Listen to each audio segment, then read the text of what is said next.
What's really fascinating to me is something that's emerged as almost difficult to fully understand, which is it's unbelievable that life is as basic as how do you see it. For me, I've been saying a lot lately and have always to a lot of people close to me a statement that says you find what you're looking for. If you're looking for negativity, it's very easy to find. If you're looking for positivity, it's very easy to find. If you think it's going to be successful, you start to see signals that lead to that. And if you think it's going to fail, you'll see that. If you're cynical and a pessimist, that's what you see.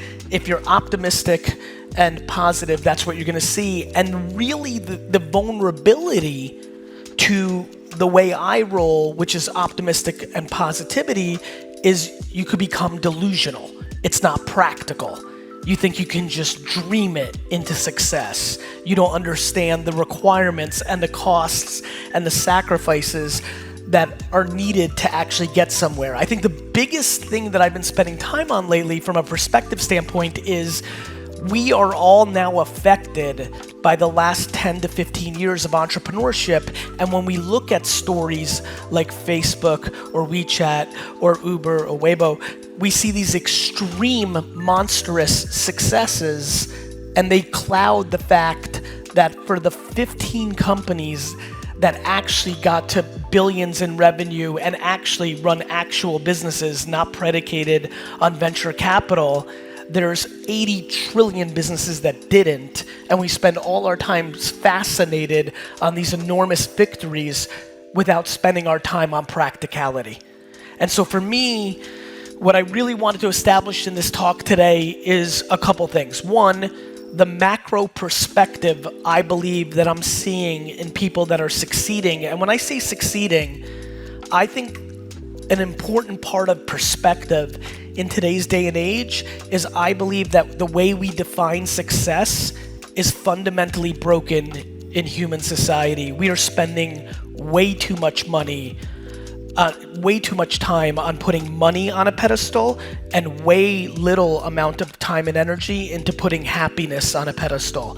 The amount of millionaires, people that make millions, 10 millions, hundreds of millions of dollars a year that I know that are disproportionately unhappy is staggering. And I really, really, really am passionate about getting a conversation into the ecosystem of why are you here? Like, why are you actually here today? What are you trying to accomplish?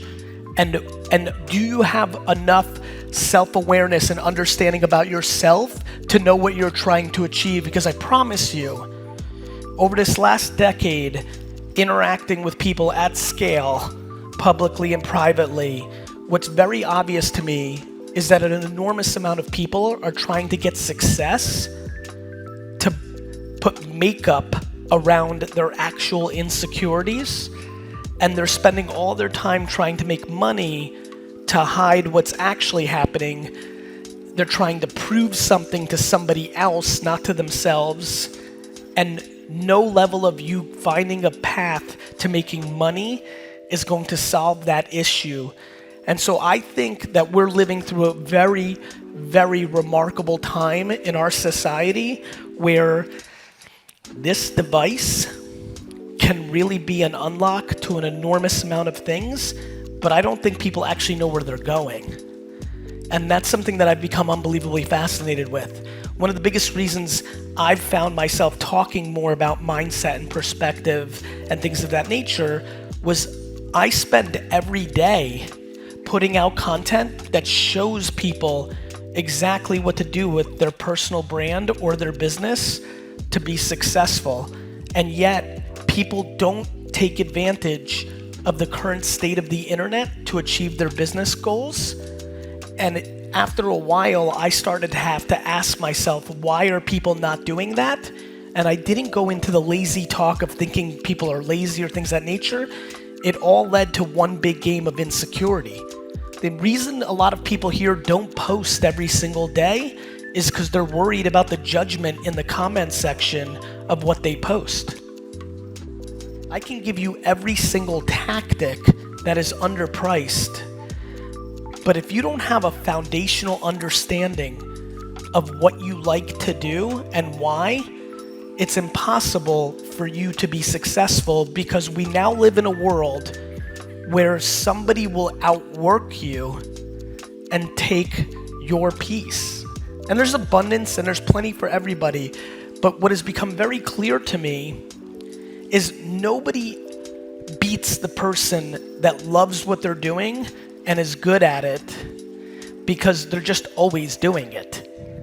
What became obvious to me about entrepreneurship is I always did it, even when it wasn't cool or in the air like it is now. What's obvious to me today is there's so many people that want to be entrepreneurs because it is cool today, and it's actually not who they should be. The amount of people in this attendance today who want to be entrepreneurs or start companies who would be far more successful financially and happy being the number 4 in a company run by an actual entrepreneur is staggering. That's not something that anybody in here who's delusional wants to hear, but it is still absolutely the truth, because anytime a pendulum swings, it swings too far the other way. Only 15 years ago, not going to college was not even in the cards, especially not in Southeast Asia. And yet now people are debating that and aspiring to that at scale, even if it has nothing to do with who they actually are. They've just created the perception that starting your own company and being an entrepreneur is the right or cool or awesome thing to do. The only reason you should be at this conference at all is for you to find a path to being content and happy, not to make an arbitrary amount of money. I want to make $1 million. I want to make 10 million. I want to make arbitrary. You're just picking a fucking number out of your ass. What you need to be doing, thanks mom, what you need to be doing is deploying the greatest game of self-awareness anybody has ever done. This is one big game of self-awareness. I don't want you to do what I do. I was a 5, 6, 7, 8, 9, 10-year-old child who'd rather go and shovel snow and wash people's car and sell lemonade than go outside and play. I was a kid who never opened up a single textbook from 4th grade until 12th grade. That is not necessarily who you are. The biggest issue in our game right now is people thinking they have to fake it till you make it. Guys, faking till you make it was good when the internet wasn't around. Now people hear the bullshit coming out of your mouth.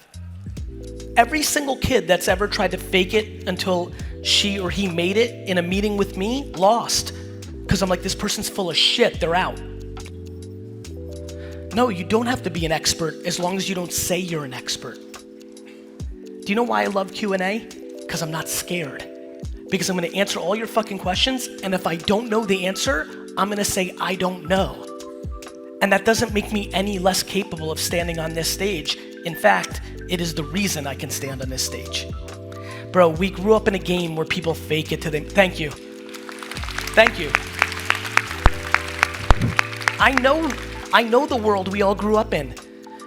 I couldn't believe in social media more. I couldn't believe in Instagram more, but Instagram and social media is where everybody is faking it. Everybody's a PR agent of themselves. Everybody's showing the highlights. Social media is highlights. That's why I like putting out. The reason I started Garyvee was to show you that it fucking was a grind. It's not private planes and parties and fucking Rolexes. It's fucking work. I'm just trying to figure out how I convince you to start actually making. I believe that producing content on the internet for you or your business is the equivalent of working out in the gym every day. There is no shortcut, but the results are there when you put in the work. I'm trying to figure out why you're not. That's how I've gotten into insecurity or keeping up with the Joneses, or why I'm mad at every goddamn parent in the world. That's how I got there. Because there is absolutely no lack of information if you consume my content of LinkedIn, or podcast or Instagram. As a matter of fact, as many of you know, I yell all the time. Don't listen to what I'm saying, watch what I'm doing. If I have a vlog, there's a reason. If I'm posting on LinkedIn, there's a reason. If I'm using more Instagram TV in my main feed on Instagram, there's a reason. There's a reason. And so I'm just unbelievably passionate about people figuring out the framework, and then more importantly, figuring out why they're not doing the framework. And then more importantly, what are you trying to accomplish? That's the question, because we have to accomplish happiness. That has to be the goal. And if you actually pressure yourself to be happy versus pressuring yourself to be a success, then you have a totally different conversation with yourself. Then you have a totally different conversation with yourself. And when you start doing that for yourself, not to prove it to your spouse or your siblings or your parents or the people you went to school with, then it gets really good. It gets really good when it gets really quiet. And it's super quiet for me. I don't hear the claps and I don't hear the boos. I just navigate. I love my process.